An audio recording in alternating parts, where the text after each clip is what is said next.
Hai semuanya, malam ini kita akan bahas tentang apartemen angker di Surabaya yang katanya punya banyak kisah mistis. Siap buat merinding? Waduh, dari tadi dengar ceritanya aja udah bikin merinding. Jadi apartemen ini dulunya mewah banget ya? Iya, dulunya apartemen elit, lengkap dengan kolam renang, mall, sauna. Tapi sayangnya sekarang malah jadi tempat yang ditakuti. Katanya waktu dibangun pun sudah ada isu mistis ya? Karena dibangun di atas bekas sawah angker? Betul. Konon katanya dulunya sawah itu sering dipakai untuk membuang mayat korban pembunuhan. Kebayangkan auranya? Serem sih. Apalagi, katanya ada pekerja bangunan yang meninggal saat pembangunan itu makin memperkuat cerita mistisnya. Bener.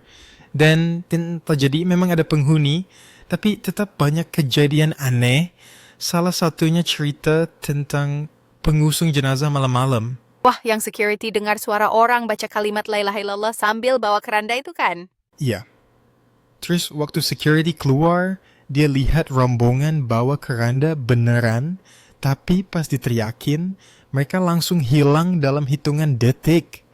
Gila, itu sih udah fix, bukan manusia. Terus katanya banyak juga penampakan makhluk besar hitam dari pohon belakang apartemen. Tepat, banyak penghuni yang mengaku melihat sosok besar berkulit hitam. Sering muncul malam-malam. Ngeri banget. Terus kolam renangnya sempat dibuka untuk umum ya? Iya, tadinya rame banget. Tapi tragedi mulai terjadi. Ada anak kecil hampir tenggelam karena katanya ada yang narik kakinya dari dalam air. Waduh, dan akhirnya malah ada korban beneran ya yang tenggelam sampai meninggal? Iya, setelah itu pengunjung makin sepi, sampai akhirnya apartemen itu benar-benar ditinggalkan.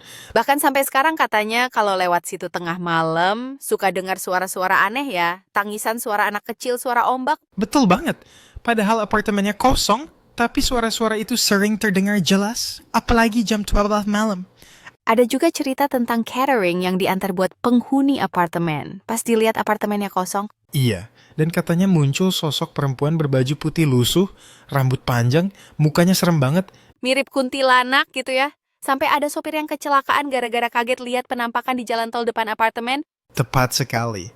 Dan anehnya lagi, banyak kejadian band pecah misterius kalau lewat depan apartemen itu malam-malam. Ih, makin lama makin serem. Tapi katanya bangunannya sendiri masih kokoh ya. Secara fisik sih iya, tapi mau ada yang berani tinggal di situ atau enggak, itu pertanyaannya. Kalau aku sih, terima kasih banyak, mending cari kosan biasa aja daripada tinggal di situ. Sama, mending cari aman, ya kan? Tapi siapa tahu ada yang nekat, ya semoga aja nggak diganggu. Iya, semoga saja tempat itu bisa dimanfaatkan lagi tanpa ada gangguan mistis. Oke, itu dulu cerita horor kita malam ini. Buat kalian yang pernah lewat atau punya pengalaman seram, boleh banget ceritain ya. Sampai ketemu di cerita-cerita horor berikutnya. Jangan lupa tetap waspada dan jangan lupa baca doa ya.